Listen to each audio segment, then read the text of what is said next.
Hi everyone, it's Roger here from What's on Disney Plus. Welcome to this week's live Q&A. I just realised I've got open in the background. Oh, there we go. Don't normally do that. Nevertheless, thank you so much for joining us. Welcome to, I would say, the penultimate live stream of 2024. So this week I'm going to be answering questions from our YouTube channel members and our patrons. You can join in on the discussion in the live chat. So big hello and welcome to everyone that's in there. So we've got Caleb, we've got Bubba Trolling, Miles. So big hello to all of you. So they've been able to submit questions in advance. We've got quite a lot of different questions. You can also ask questions if you are a member in the live chat. You can also join in and use the super chat function as well, all of which helps support the channel and the website and everything that I do. So a big thank you to everyone. A big thank you to all of my subscribers and YouTuber channel members and patrons for your support this year. Really does mean a lot. It's been a very bumpy year in terms of how Google is and stuff. So it has meant a lot for your support. So big thank you. And just a quick note, next week's Q&A is going to be available to all subscribers. Patreon and YouTube channel members will be able to submit questions in advance. I'll still carry on doing that and I'll answer your questions, but the live chat will be open to everyone. So it'll be a little bit longer than normal. And yeah, so that's kind of like the Christmas one, because I don't think there's going to be a lot of news next week. Yeah, I think it's going to be a little bit of an odd one with Christmas being slap bang in the middle. It's going to be a little bit of a little bit of a quieter week, though. If they're ever to drop news about maybe something like venue sports not happening, probably tomorrow is the day to do it, or Friday when everyone is distracted and stuff. That is a very good time. They do like to sometimes drop bad news so that it doesn't get as much attention because people aren't paying. Yeah. So, thank you very much, Jonathan, for this question. Thank you very much for being a member for 20 months. Will they have a Bluey season 4? Well, this past week, they did announce they're making a Bluey movie, and that's coming out in cinemas in 2027, coming to cinemas and Disney Plus after that. There did seem to be a little bit of a thing he said that the creator put out a message saying that he's not going to be working on a series, but the show hasn't been cancelled or anything like that. So I would assume he's maybe moving over to working on the movie while a new team is maybe taking over the creation of the show. I don't think it's the end of Bluey in the slightest. I think they're going to keep turning up to his house with dump trucks full of money, and yeah, I think it will continue. Now, I will say, if you can hear any grunting or snoring or anything like that, I do have my British Bulldog next to me. She's asleep. She's been a bit clingy today. I think little paw's a little bit sore, so so you can hear her snoring, and she's probably going to get louder and louder as she gets deeper and deeper into sleep. So just be aware. You're probably are going to hear her snorting at some point. Right, so we've got quite a lot of questions today.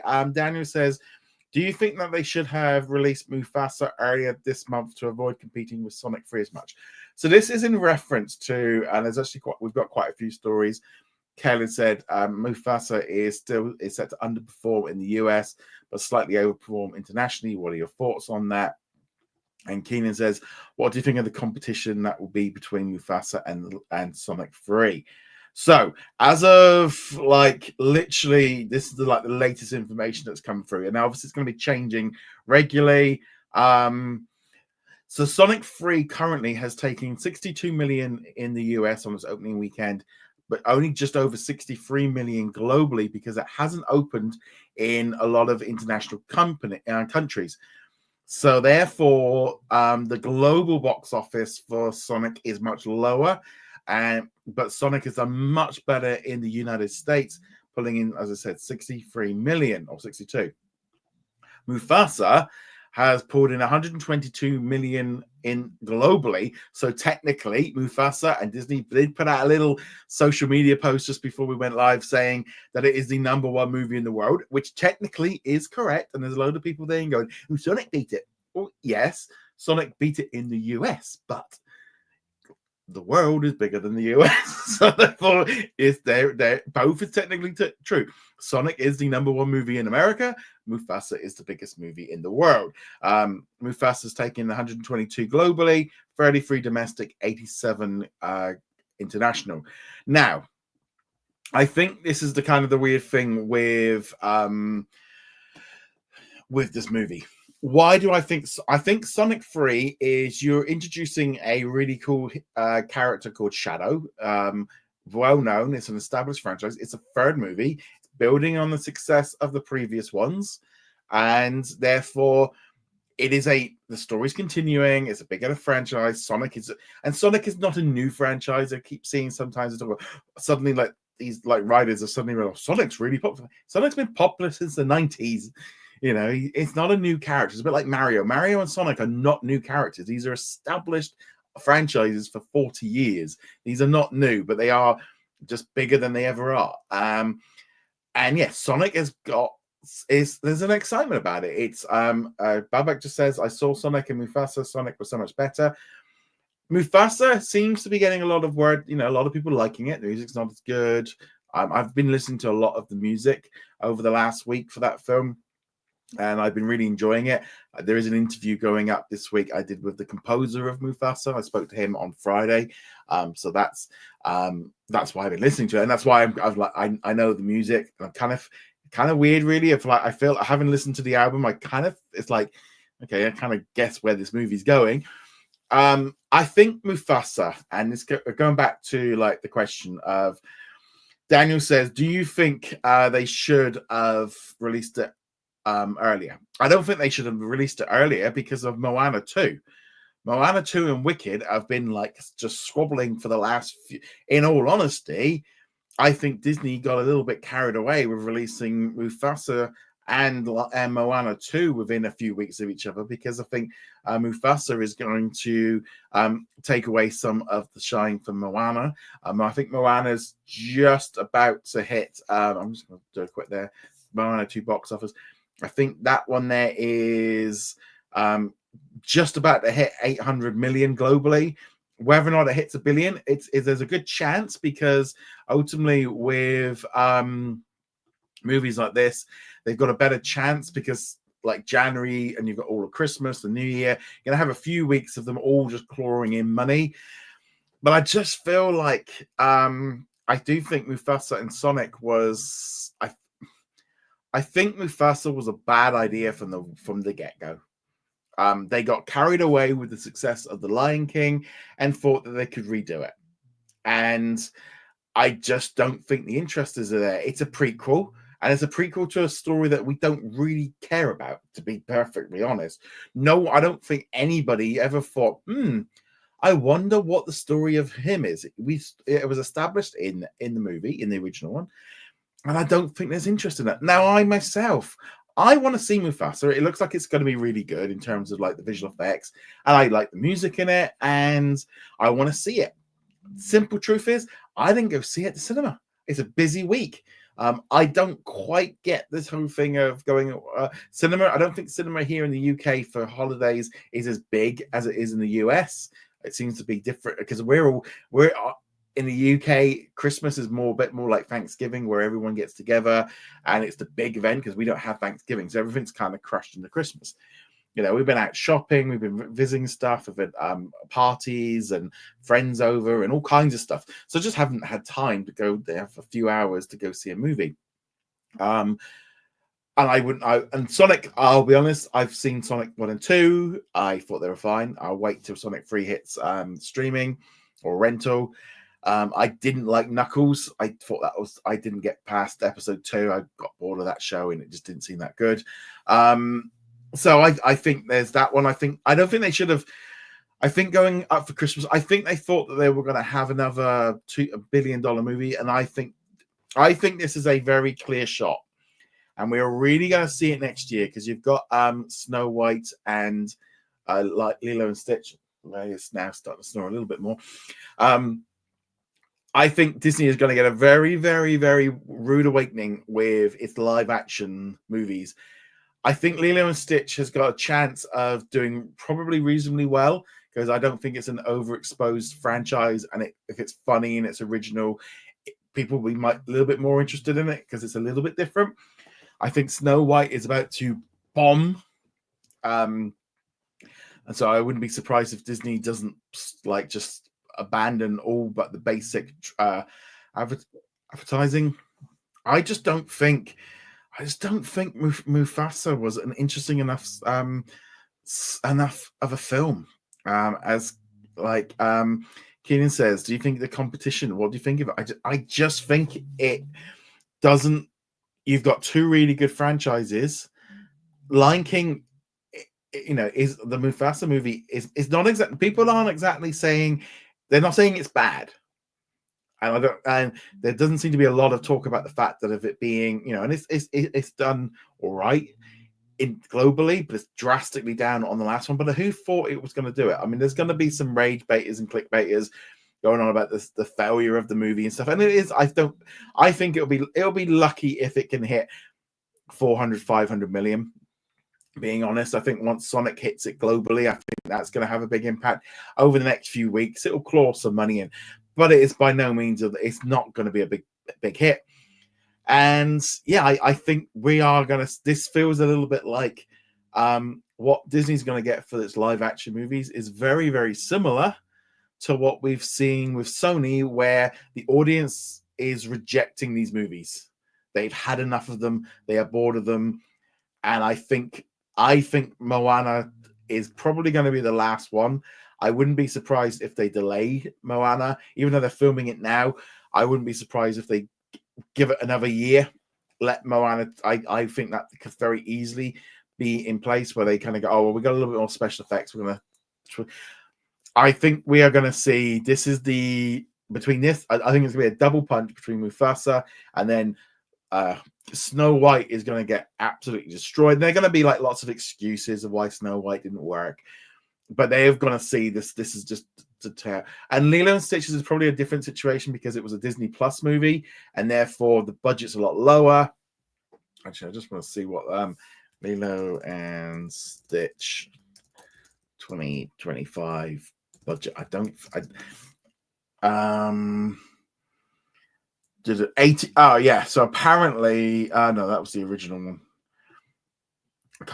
Doesn't look like we've got any information on what the budget might be for that one just yet. I imagine it's going to be a lot less because, as I said, it was a Disney Plus movie. All right, let's jump into the live chat. Let's see what we've got. Kaylee says, I feel live action fatigue is much larger than comic book movie fatigue. I do think so.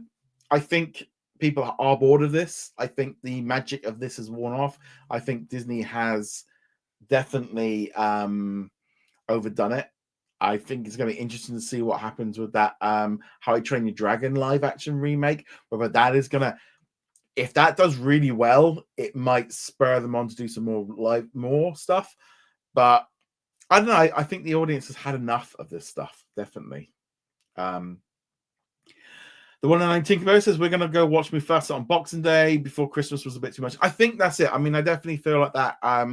For me, I mean, I could go see it maybe Friday or next week if I want to, but I don't know. I want to see it, and I do want to. I do think it looks okay, but if this movie never existed, it doesn't matter to me.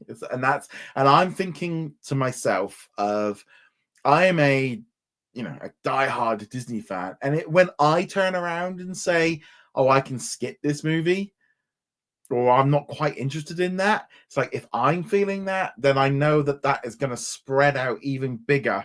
John just made will they have a Lightyear 2 in 2025? No, there is going to be no Lightyear 2. Lightyear 2 is, that's definitely not going to happen. Let's see what else we've got here. I'm just going to see if we've got anything Lion King.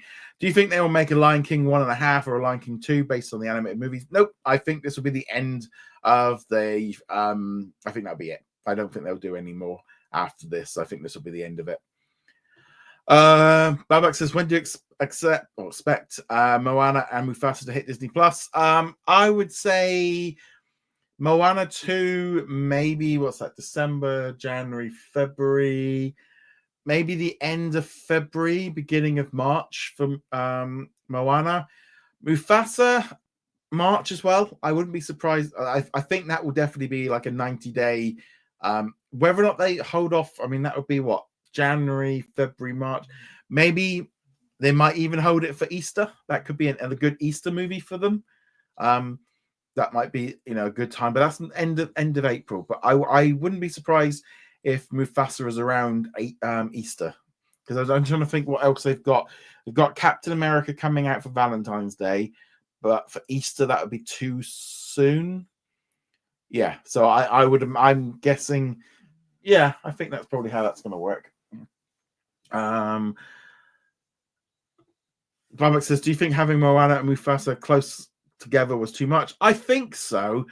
I just feel like Mufasa was just a poor idea from the begin with.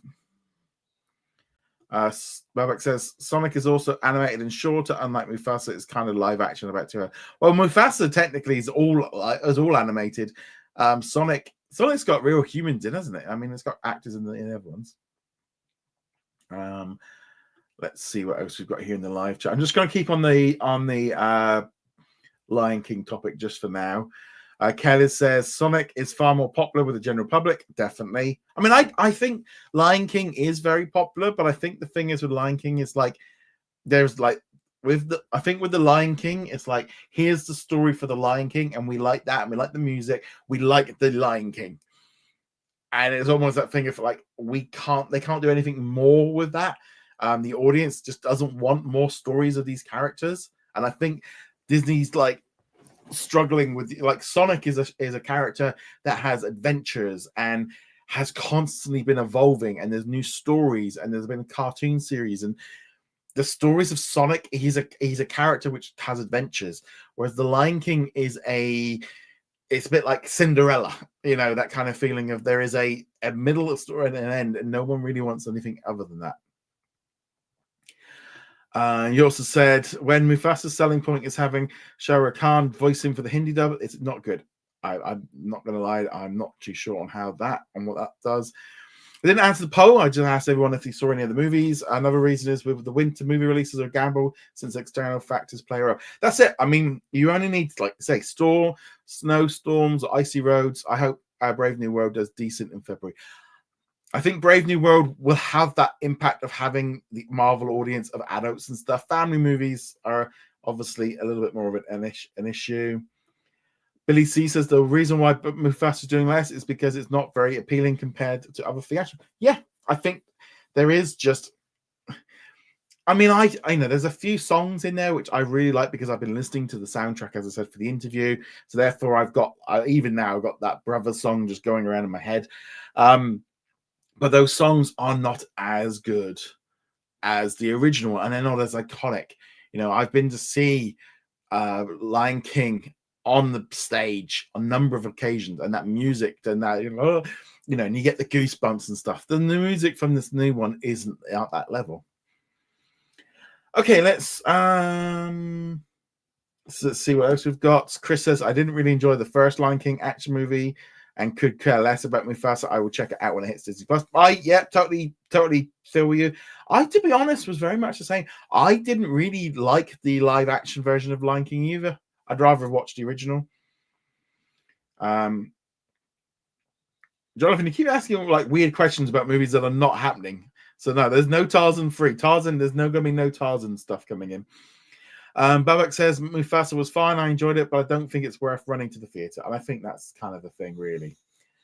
Right, let's carry on with some other questions. Tim says, is the NBA Mickey Mouse boxing game going to be on live in Australia? So it's on Christmas Day in the US. You are in Australia. It's a little bit more tricky because they've licensed out a lot of the ESPN stuff to other areas. I'm not sure. I don't think I've seen it on the list. These kind of events are a little bit hit and miss because of timings and stuff.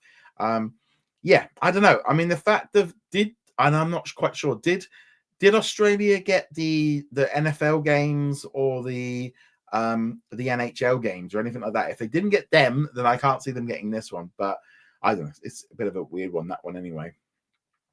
Kelly says, what are your favorite Christmas movies of all time? So just off the top of my head, The Grinch, and that's the Jim Carrey version. Definitely Home Alone, Die Hard, Santa Claus the movie. Yeah, those would probably be, to be honest, for me, like it's always been like Christmas was more like watching classic movies because they were on TV all the time. Back to the Future, Star Wars, Indiana Jones. Those were the movies that I tended to watch a lot more at Christmas. I'm my wife asked me this afternoon of like what Christmas movies and stuff do you want to watch on Christmas Eve and stuff. I'm like, to be honest, I'd much rather just rent one of the new releases than watch an old classic movie. My wife will disagree, but I like watching new movies. I've watched like the new Jack Black Santa movie on Paramount. We watched Nutcrackers. That was a really nice film with Ben Stiller on Disney Plus last week. Yeah, definitely give that one a go because that one seemed to be a little bit underrated, but definitely check that one out.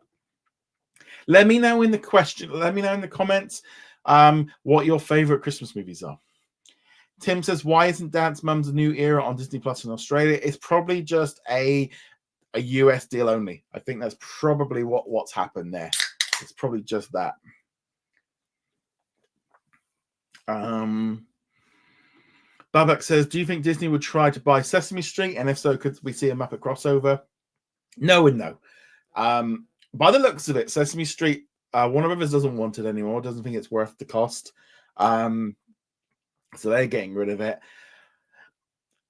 I've seen them trying to raise money. PBS. I don't think PBS want to sell it anyway. I think it's one of the other streamers that probably would like to get hold of Sesame Street because I think it would be good. I definitely think Disney Plus would benefit from having Sesame Street. I think it would help. You know, they've got that audience. It would help them. If I was Disney, I'd be trying to get hold of it a little bit. You know, like it. But my big thing with Sesame Street. Are kids today, young kids, really interested in Sesame Street? And I don't know. Sesame Street never really felt like a big thing here in the UK as it did in the US. And I do think like nostalgia goggles have kind of play a part in like what people think of the Sesame Street.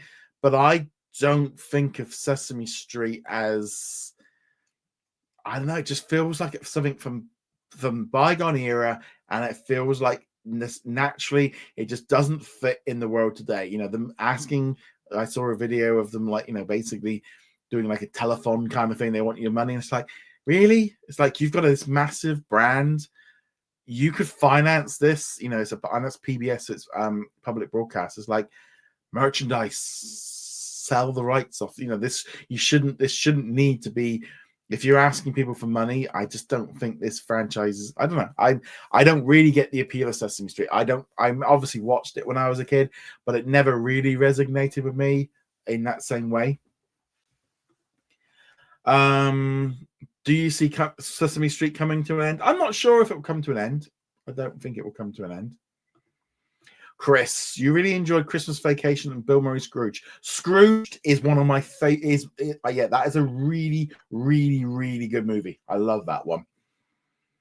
Kayla said Dance Man was originally an NE show. Hulu secured the distribution rights. Yeah, I think it was just US only. We did end up with it over here. Kayla says the NBA rights might be different outside the US since it's not centralized right now. It will be centralized in the next deal with Disney and Amazon. Yeah, that's definitely the key thing. Kelly says, I don't think Disney would buy Sesame's outright. I don't think they'll be able to. I don't think they'll be up for sale. But I could see them working together to get an arrangement. Maybe. I mean, Kermit's been on there before. Miles says, would VIT be a good sponsor for Disney's Win or Lose, since the drink could serve as a healthier alternative to Coca-Cola? I'll be honest, never heard of VIT. I'm guessing that's Vitamin Hit. I don't know, because here in the UK, there is now basically like they can't even advertise. They're not even going to be able to advertise this on TV. They probably can advertise Coke Zero, but they're not going to be able to advertise Coke. They can't advertise cereal. So there's going to be a lot of issues with that one.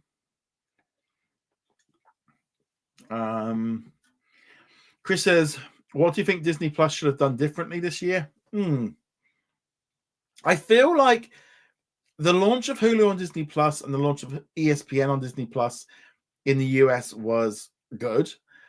I definitely feel very weird about the fact that it only really feels like in the last month or two that like the Hulu on Disney Plus element is starting to be acknowledged.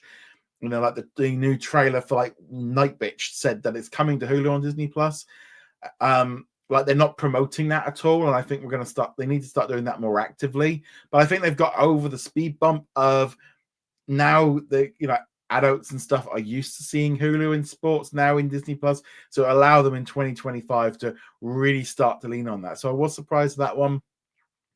But generally, it's kind of weird because, like, internationally, Disney is like, if you ask me now, from the whole of 2024, for Disney Plus here in the UK, it barely changed. Nothing. They have cut back on the originals. We've got a lot less. They only promote some of the really big shows here and there. There has been no development in Disney Plus here in the UK it's just been nothing. We didn't get the live channels, we didn't get sports, we didn't get the Hulu. It's literally been cruise control internationally. There has just been nothing. So everything's been in the US. Matt says, do you think Disney Plus could do a cooking show? Well, they did do one. They did that. Was it Foodtastic? And they also did a bakery show as well. They were awful, and they were removed from Disney Plus as part of the cut down. The problem is with cookery shows is Disney Plus always went to making kid shows. And I think like ones that work well are things like Bake Off and MasterChef, where you take a really good format and you just twist it for kids. Whereas Disney went to like the idea of let's make a kids show, but it feels so for kids, but kids aren't interested in cooking in that way. It doesn't. I don't think these shows work. You got TikToks and stuff. You can watch an entire recipe, put together the entire thing in like 60 seconds. I just don't think a 30-40-minute cookery show for kids just works with their attention spans anymore. As far as doing an adult one, I think if you're going to do a cookery show, you need to make it for the whole family. You need to make it for a general audience one. Kayla just put in there. I don't see that at the moment. I do find it funny that they've got shows from the Food Network on Hulu on Disney Plus. The Selena and Restaurant originated from Warner Brothers Discovery. I think you're just going to see them coming in through the other networks. So I'm just going to go down through the list of questions live before we move on any further. Miles says, do you like listening to RTE Lyric FM? Nope, I've never heard. To be honest, I've never even heard of the channel. And specifically movies and musicals each Saturday afternoon, which features movie news about the latest. No, I didn't know they did that. I'm going to be honest, I don't really listen to the radio. I have a YouTube Music. I use that a lot, but I don't really listen to radio. And if I do, I usually listen to either Smooth Country or Radio 2. Miles says it's worth noting that the recent live-action makes and sequels, such as Mufasa and Snow White, were being put into production under Sean Bean's tenure, and he's since been replaced. Yep, that's definitely it. And with David Greenbaum's appointment, what can he do to make live-action remakes more appealing to audiences? I think with making them, they've got to make them if there's a real story for them. And I think just less of them. I think there's just too many of them. Chris says, if channels like HBO and Showtime can charge $20 a month on cable and make a profit, why is this charge the same price for the streaming equivalent and they can't make it profitable? Well, the simple thing is when they were charging $20 for the channel, we were in a different era where people were paying that money and it was seen as a premium, but they weren't really making the same quantity of original shows. And I think that's been the key thing. There wasn't all the technicals, like HBO, that technology has been around for so long that's all been paid off and all the rest of it. So all the creation of Max and all the rest of it, I think a lot of it was primarily the technology side for developing it, but also all the originals. That's what put the price up. Billy says, any early predictions of how Disney's going to do next year with the upcoming lineup? Or what are they going to do, the tops and flops, and how good are they going to be? Let's just do a very quick Disney movies 2025. So here's my very, very vague kind of lineup. So let's go through the list. And there might be things missing. I'm just going off the first thing I found off of Google. Captain America: Brave New World. I think that'll be a hit. I don't think it's going to hit $1 billion, but maybe 700-800 million. Snow White, massive bomb. Thunderbolts, again, another maybe 700-800 million. Lilo and Stitch will be technically a success, maybe 500,000. Well, not 500,000, 500 million. Elio, I think Elio's could be a breakout movie. I think this one, Pixar's done enough to maybe get some interest in this. If the story's been tweaked a little bit and people like it, this could be a slow grow, a bit like Elemental. Again, maybe 500 million. That's my pure guess, if it's really good. Fantastic Four, not sure if on $1 billion. And the big reason for that is Superman. Superman is really good. This could really bump into Fantastic Four. Freakier Friday doesn't have to be a big box office success to be a huge hit. It could do 200-300 million and it would be deemed a massive success. Again, the lower budgets mean they don't have to make as much to be a success. I think Freakier Friday will probably do enough to at least be good, enough for them. Tron 3, I think, might be a flop, but it's probably going to be a good fun film. So I think those of us that like Tron are going to probably like it, but I don't think it's going to be I think it's going to be a flop, but a critical flop where it's like a good movie and the people like it, but it doesn't do enough numbers that it warrant what they were doing. I don't know why they made Tron 3, but I do like Tron. Zootopia 2, I think this one's going to be another big hit.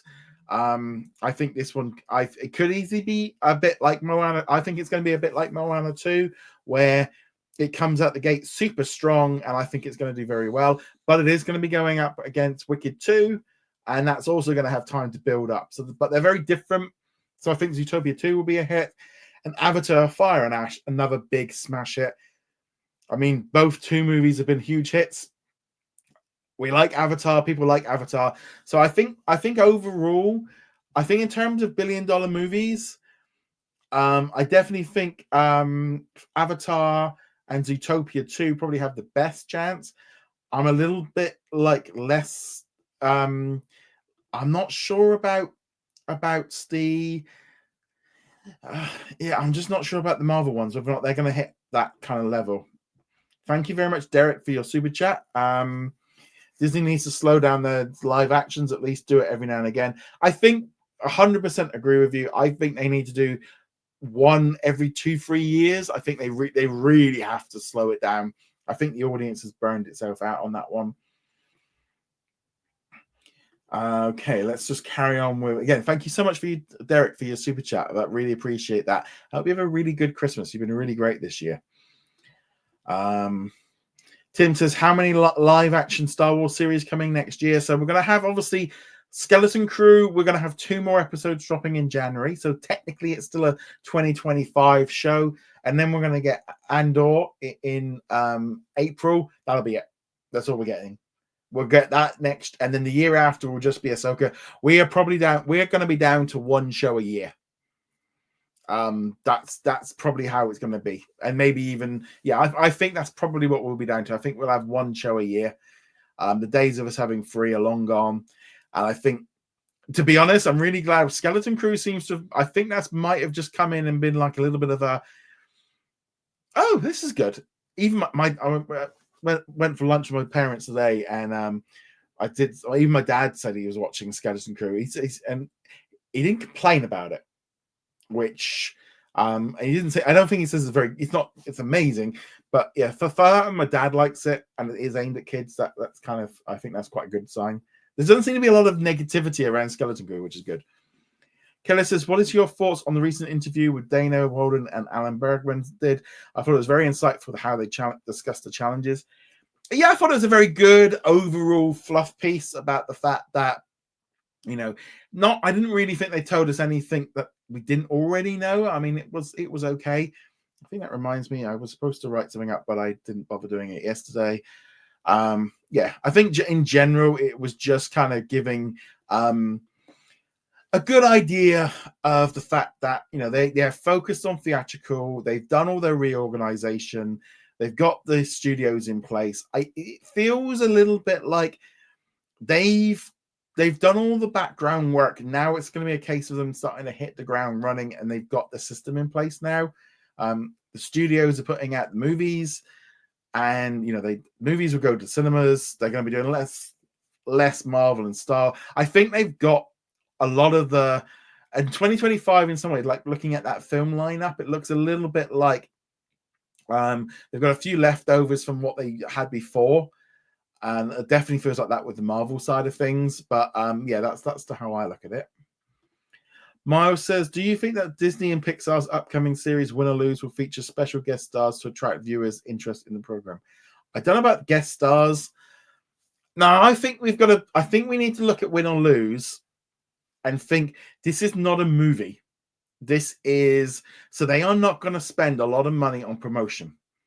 This is, if you think like Dream Productions, this is going to be one premiere at the El Capitan. There'll be a few interviews and stuff that they do, a few little trailers, and that'll be it. There's not going to be a big advertising campaign or a big promotion for this show. They've obviously, this past week, they've already kind of, I think, done a little bit of groundwork of setting the tone for the show. Yeah, I'm not expecting them to spend a fortune on advertising. And as far as special guests, to be honest, they could get the entire winning, basketball team or baseball team doing it. Wouldn't have a clue. I'm not going to lie. I could have if the entire World Series team walk past my door, wouldn't have a clue. I couldn't tell you one baseball star, and globally, nobody really bothers with baseball. It's not got that big of a thing. I personally don't think baseball is big enough that guest stars would work that way. Whether or not there's any, I don't think a TV series on Disney Plus is not their priority anymore. Pixar is all in on cinemas, and this Win or Lose series, this is a dump it on Disney Plus and go. They are never going to do this again. They are back to movies. Keenan says, who excited for the NFL Christmas Day on ESPN Plus? Isn't the NFL game on Netflix? I thought, because that's what they're all pushing it for. I think it's on Netflix. I don't think it's on ESPN Plus. Unless there's more than one game. Babak says, aside from merging with Hulu, what should be the next big update or change to Disney Plus? Personally, I think we're at a point where we have got to see this merger come through anyway. I think we need to see this like confirmation of them bringing stuff in. Whether or not that happens next year, whether or not they just keep rolling with it, I think we'll just see more of the Hulu on Disney Plus side of things. Maybe more live channels. What I don't want them to do is next year they don't put up the ad. I think when they do the merger, that's when they can do the price thing and sort of the prices. I would maybe like them to do what they've done. They can't do it at the minute because the bundles is too complicated. But here in the UK, we have 3 tiers: ads, basic, or ads, standard, and standard premium kind of thing. That would be a better way, but I can't see them doing it in the US where they got the bundle in place. But I think they just need to, this year, they just need to just keep blasting out big shows, big movies, make a big deal when everything is going to be on Disney Plus, and just start pushing it. Keenan says, how many documentaries could Disney Plus do every year? Documentaries of music documentaries, sorry. I think they could do 2 or 3. I think 2 or 3 are fine. Because they're also very different. An Elton John documentary is going to reach a different audience. I do think they slightly overcooked it this year between the Bruce Springsteen one, the Elton John, Beach Boys, the Beatles, there Camden. I do think, and I think there's a problem with them going after maybe younger stars and older stars. I think that works well, but I think they did seem to go a little bit heavy. I did enjoy the Beach Boys one. The Beatles one was all right as well. The Bruce Springsteen one was very boring. That was disappointing. That was just that felt like an ego. I didn't really think much of that one. The Elton John one was it was okay, but I wanted a little bit more in depth on it. Let's see what we've got here.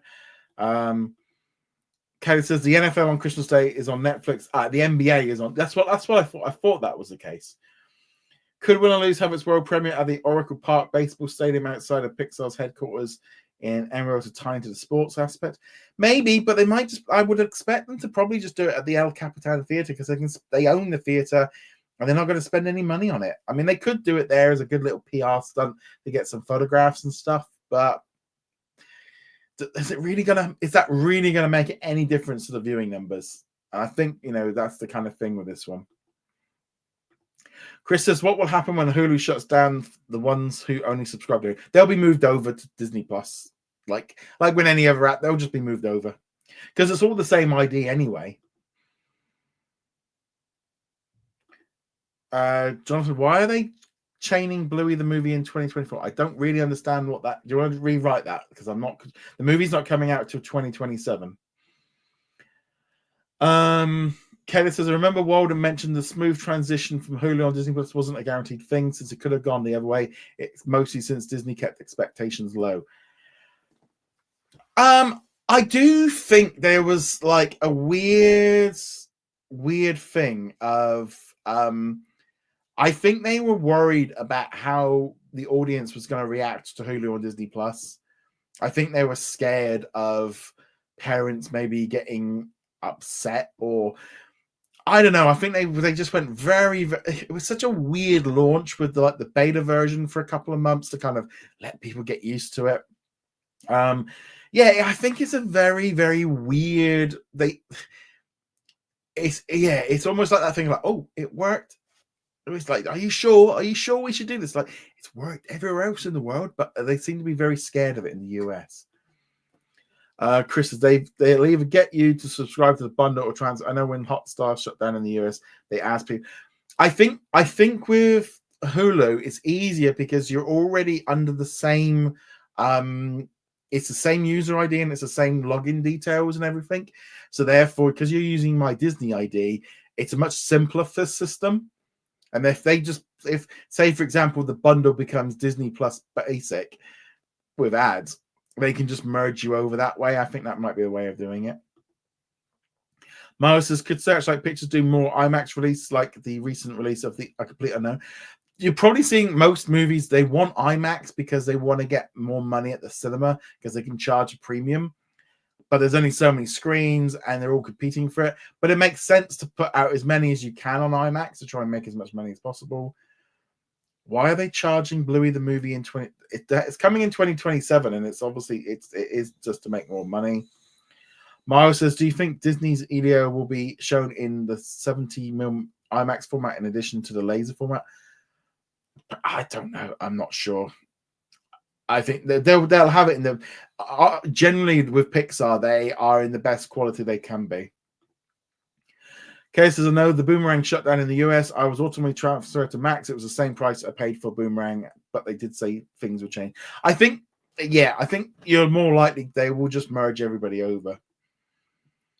So Cena says, do you think Disney Plus would be better in 2025? I think so. I think we've gone through this year feels like the awkward teenage year where they've had to adjust to suddenly getting sports and Hulu, and I think it's going to be more about just getting that, building on that. They've done that initial bit and just getting audiences more used to it. And again, Disney, they just need to start, get rid of the Comcast situation, set out what their planning is to do, and I think just a combined option would be a lot stronger. Mara says, what are your thoughts on Greta Gerwig's involvement on the script for Disney Snow White? Until we've seen it, I don't know. I'm not going to lie. I haven't even seen Barbie. I can't be bothered with it. It just doesn't appeal to me. So in regards to her involvement on Snow White, I mean, Barbie was a massive hit, but I don't know. I think Snow White I think it's just not going to do well. I think it's going to do really bad. Chris said, are we looking at one new Star Wars show and one new Marvel show from here on out? I believe 2 Marvel shows will probably be the standard from 2026 onwards. That's what even Alan Bergman said recently in an interview with Vulture. Yeah, so expect 2 Marvel shows and probably one Star Wars show. Yes, you can, Jonathan. If you want to go see Mufasa, you can go see it. If it's in your country, you can go see it. Let's see what else we've got here.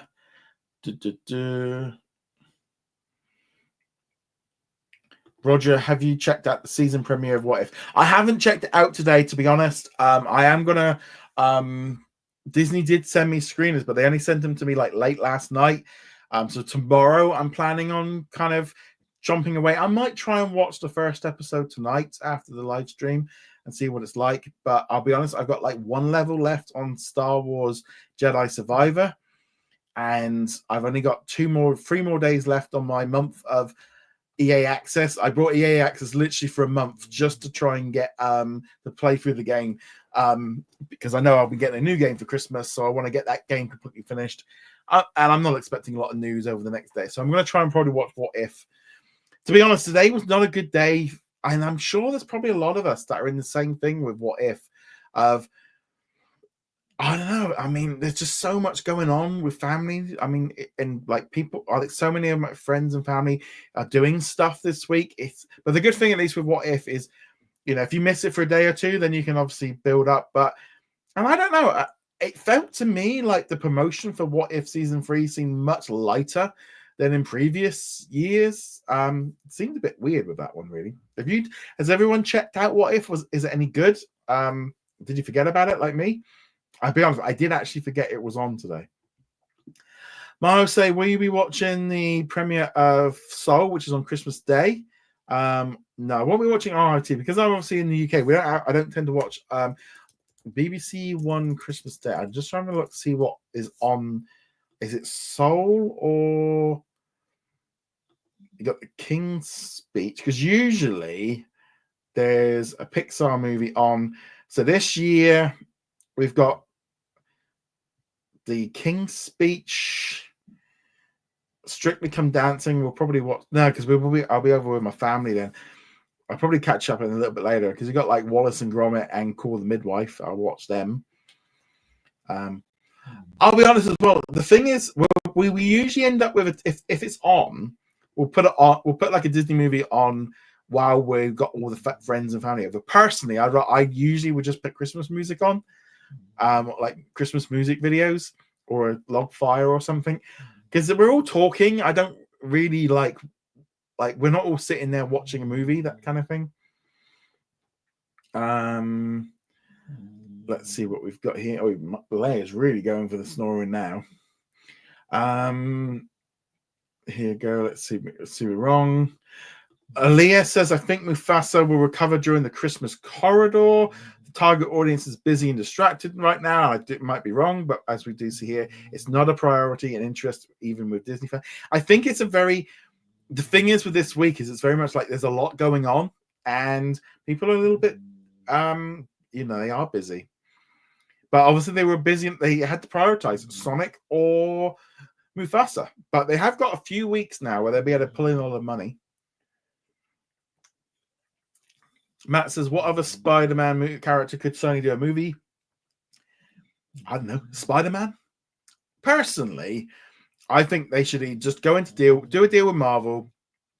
I don't think they'll sell up, but I just think they need to give up on that stuff. Here's one. Matt did ask, do you think Sony will sell Spider-Man back to Disney? If there's a big enough money, I think there could be. Sony might be just like, look, this is just not working. Maybe we do a deal and we get to produce the movies or for 10 years or so. I don't know. They could do. Miles also says, with the success of the release of Interstellar, could Christopher Nolan's The Prestige, which was jointly released by Disney's Touchstone and Warner Brothers, receive an IMAX re-release? Maybe. Not gonna lie, didn't even know. I don't even remember The Prestige. I think Interstellar was just a really good movie, and I think Christopher Nolan fans are like into that. Matt says, why do some countries have more collections than others on Disney Plus? Some of this comes down to licensing. Some of it, I feel like they don't realize they've not maybe activated it for everybody. Just like some errors there. I do think that's very likely.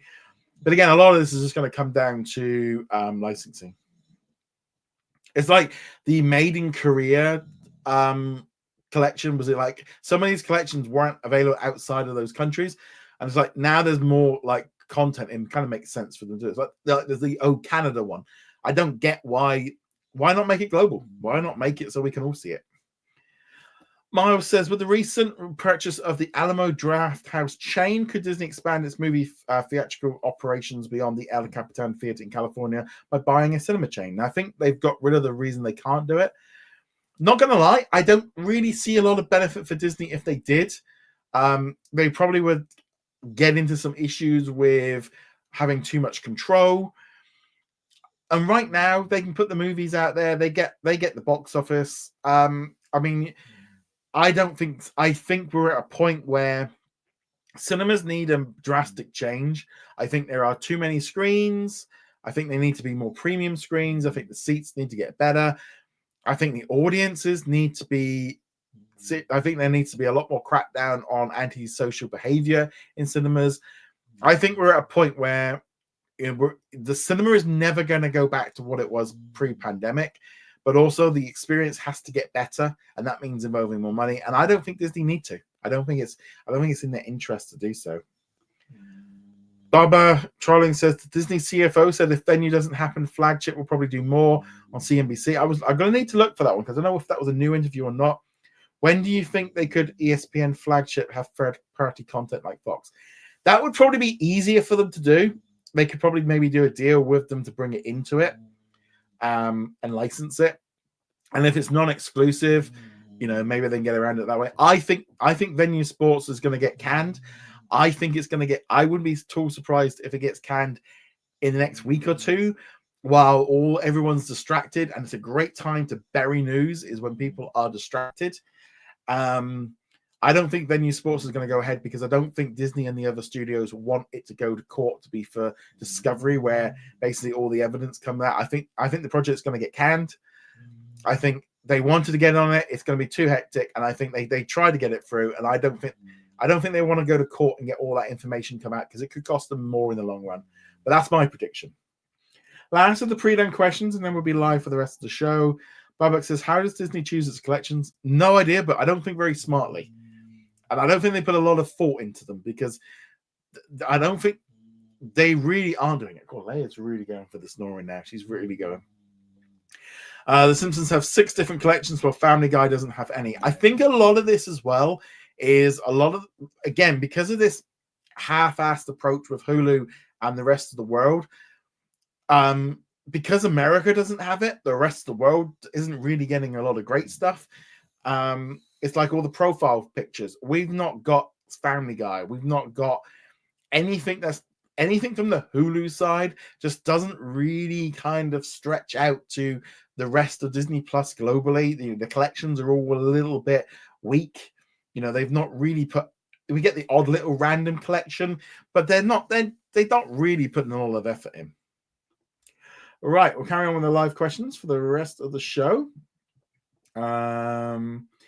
Jonathan says, can I go see Sonic 3 on Christmas Eve? You can do. It's your money. You can go where you like. Miles says Incredibles 2 is on December the 30th at 2:35 on BBC One. Yeah, again, for me, I mean, that'd be what, Monday afternoon? Yeah, I mean, it makes sense for them to do so. Barbatron says, do you think Disney will announce more details on ESPN Flagship in Q2 or Q3? Probably Q3, because they'll be getting ready for it. If it launches like July, August, Q3 is probably the best time because you've probably got Q1 is October, November, December. So we'll be getting the Q1 information in January. Q2 would be, what's that? February, March, April, and then May, June, July. So July would be cutting it quite close. So maybe it could be Q2. Do you think Disney Plus will be local ABC when Flagship comes out? I think we disconnect it with like local ABCs. There's going to be a lot of problems with that's why we've not seen ABC live, because so many different companies involved, because Disney only own I think it's 7 of those channels, and there's 200 of them around the US. So who gets the rights and all the rest of it will be very, very tricky. Okay, it says not exactly, but they will simulcast the ABC sports stuff, but also keep in mind Disney only owns 8. Oh, you were 8, so I was close, 7. Mark says, what are the good and bad points during Sean Bailey's tenure at Disney Live Action? Well, I think there's been some good live action movies. How long has he been there? Let's Sean Bailey. I just want to have a look. Let's see what he's done. Disney. So he came in 2010. So we've had Alice in Wonderland, Jungle Book, Cinderella, Beauty and the Beast, Aladdin, The Lion King, and The Little Mermaid. We've had Pirates of the Caribbean and The Lion King live action. So let's just be honest, that's a very, very good, that's a good run. But, and I think this is where the problem is. Look at what I've just said there. It's all remakes. And this is the problem. And that has just, they've rounded into the ground, because we've also had Lady and the Tramp, Pinocchio, Peter Pan and Wendy. There's also been like a load of other movies that got deleted, like Timmy Failure and Flora and Ulysses and Stargirl, Better Late Than Ever. I just think,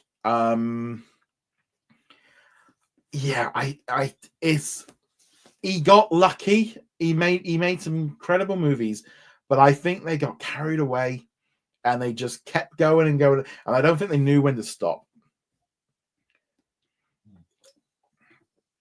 The one thing I give credit for is Naomi Scott as Princess Jasmine. She was really good in that. I really like that one. Jonathan, Sonic 4 is happening. I don't know when it's coming. Probably give it a couple of years. They're going to write it and film it and make it in special effects. But Paramount Plus has local CBS, but Peacock just has local NBC, so I don't see why Disney can't do it with ABC locals. I'm not going to lie. The whole local scheme in the US, I'm not 100% sure of how it works for Peacock and NBC. Again, because I'm not there. So but I know with Disney, again, different companies own the different stations. And it's very much based on an old-fashioned system from decades ago. And they've got rights. And if they start live streaming, say, first off, setting it up. So say like you're in, I don't know, let's say you're in New York. And for those channels to live stream, you're then they will have to live stream the New York feed to you because of where you are, because the New York teams will be like, well, we want the advertising money. If they had a national ABC feed, they'll be taking away viewership from themselves. And there'll probably be lawsuits and other issues. So there's a lot of technical issues for me. And that's good. That really does help, actually. So I have to provide my zip code, and I only watch the local NBC that is for my designated market area. So this is the thing, is they have to then have that whole system in place. So obviously for Disney Plus, that would make it very difficult with people putting in their zip codes, a lot more information going in there, lots of other problems. Obviously globally, that is not so good. It's a bit like, I mean, here in the UK, like when I use iPlayer, the BBC iPlayer, I have to put in my postcode because then I get my local news feed. It doesn't necessarily impact too much on the other channels, but when I'm watching my live news, I can at least get my local news. The ITV version is similar. You have to put it in, and it helps give you that live feed. But there's just a lot more admin if they have to go into that one.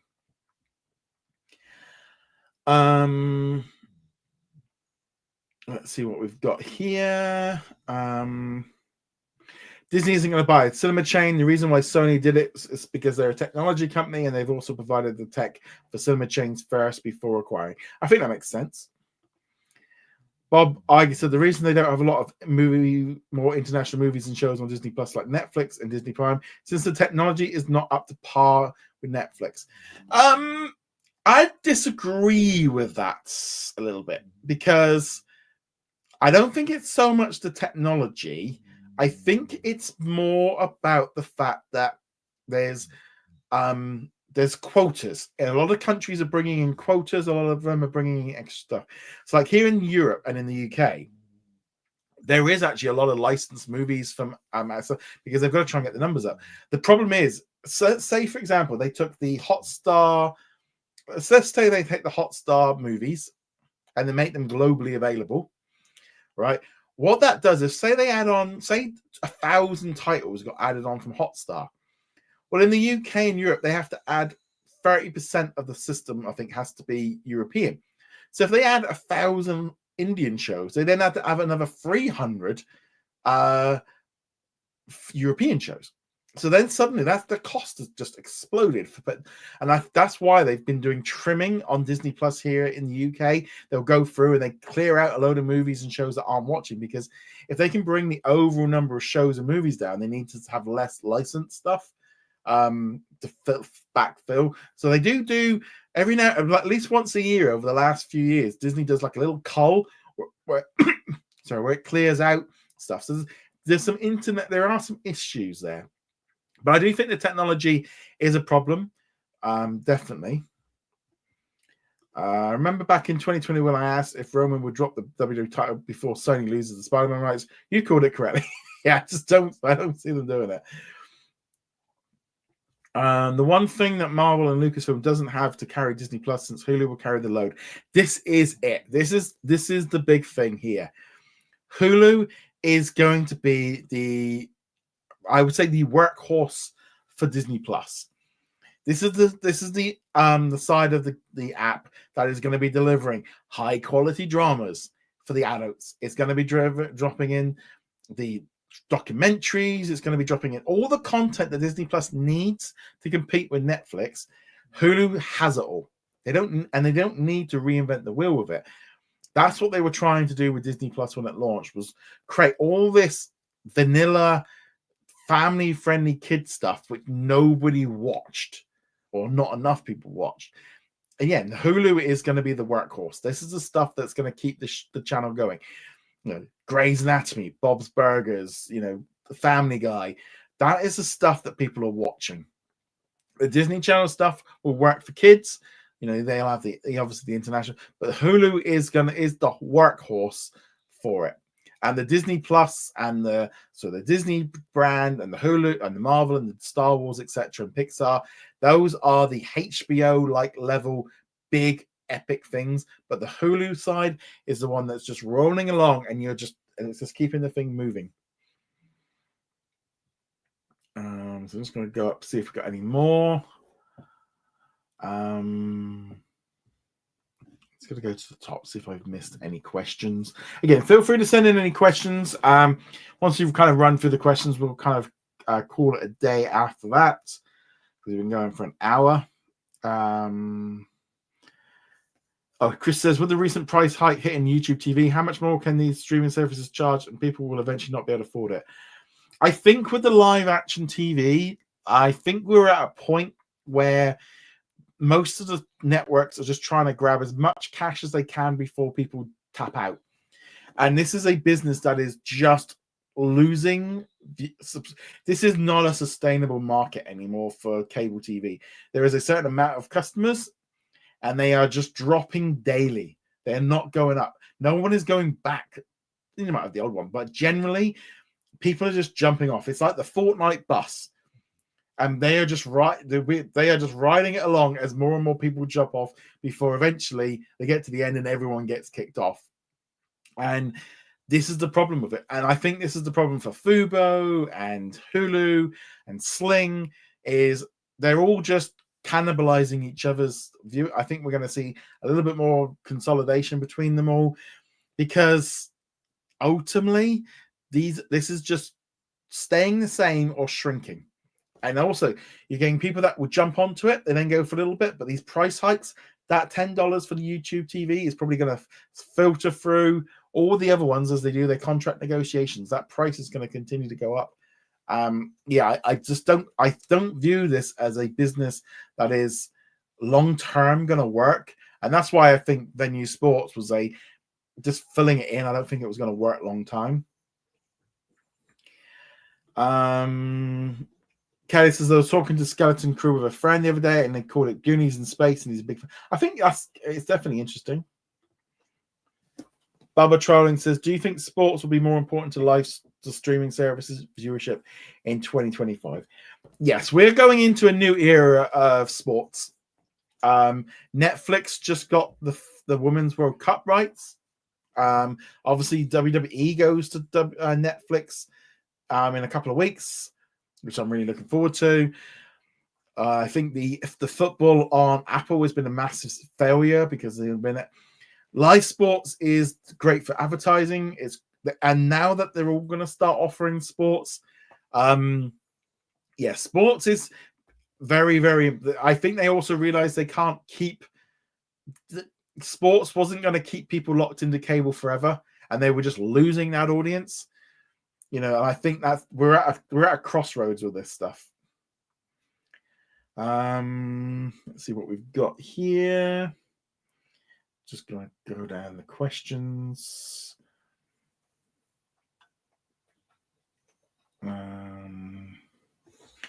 That's one thing for certain. Marvel and Lucasfilm doesn't have to carry it. Yeah, that's like I said. Okay, I think we've reached the end of those ones. Do you think Disney is going to write off more content in 2025? I think we're going to get less of this. I think this might become something that happens more regularly, but I think we might start seeing them doing stuff a little bit differently. I think we're going to start seeing, like they're doing it here in the UK already.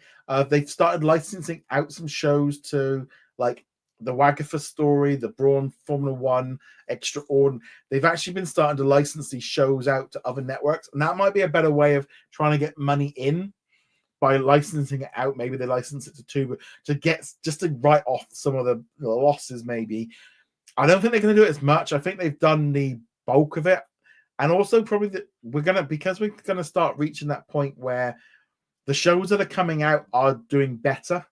And are better, the better quality. You're going to have some stinkers, but I wouldn't be at all surprised if we get some removals for real big flops. But I think ultimately we're going to probably see less flops because they're putting more focus on the quality aspects. Miles says, what do you think about the return of Wallace and Gromit on Christmas Day? It'll be a national reuniting moment on British TV. Yes, I think this is going to be great. I'm really looking forward to watching it. Miles says, what are your thoughts on the political situation changing worldwide? I think there is actually very much a case of I think we're starting to see a little bit of a shift back to the middle a little bit in terms of like Hollywood and the networks and stuff. I think I do think that we're at a weird point where dog making some noises. I think we are at a point where everything that's going on is just like people are becoming more aware of what's going on, and I think we're going to see the studios moving in a little bit more back to the middle to try and appeal to everyone and just trying not to piss off half the audience. And I think maybe the social media bubbles and stuff, that's been popped a little bit, and they've certainly realized there's a lot more outside of that bubble. And that's my thing. And that's not necessarily either side. I think that goes to both sides. I think going either, people are all over people are all over the place. We got 60 people in here now alive, and everyone is going to have a slightly different scale of what they think, where they might be on the political spectrum. And now in this room, we might have more people swaying to one side than the other. You could do the same thing in a different live stream, and you could have a very different thing. But I think going back to the middle, trying to please everyone, trying to do stuff that just doesn't piss people off is a very good business model. And I think that's what we're seeing. And I don't think it's necessarily going full much the other way. Because I think some people feel like that's kind of like no, they're just kind of moving back into the middle, just trying to keep the peace, keep their head down, and I think that's what we're really seeing. As you said, not just in the US, and I think we're seeing this globally. I think we've seen a big shift where, I think everything went a little, everything's kind of went one way or the other. And I think we're just seeing. And let's be honest, it's not. Everywhere's kind of all over the place, and no one's really going to be happy. But I think there is like a realignment going on globally right now, by the looks of it. Okay, this is Merry Christmas and to all a good night.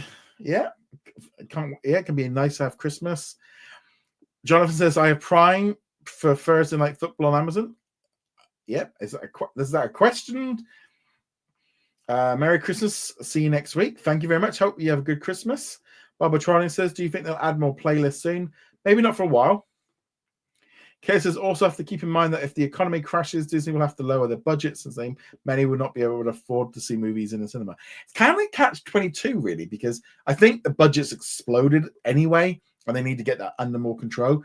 But the thing is, when economies drop, entertainment generally goes up because people want to watch, and that's probably, what could happen with streaming and stuff again, is if the economy drops, people still want entertainment, and that's kind of something that always happens. Mara says, I agree with the point about media companies moving to the neutral middle ground to try. I think that's just how it feels to me.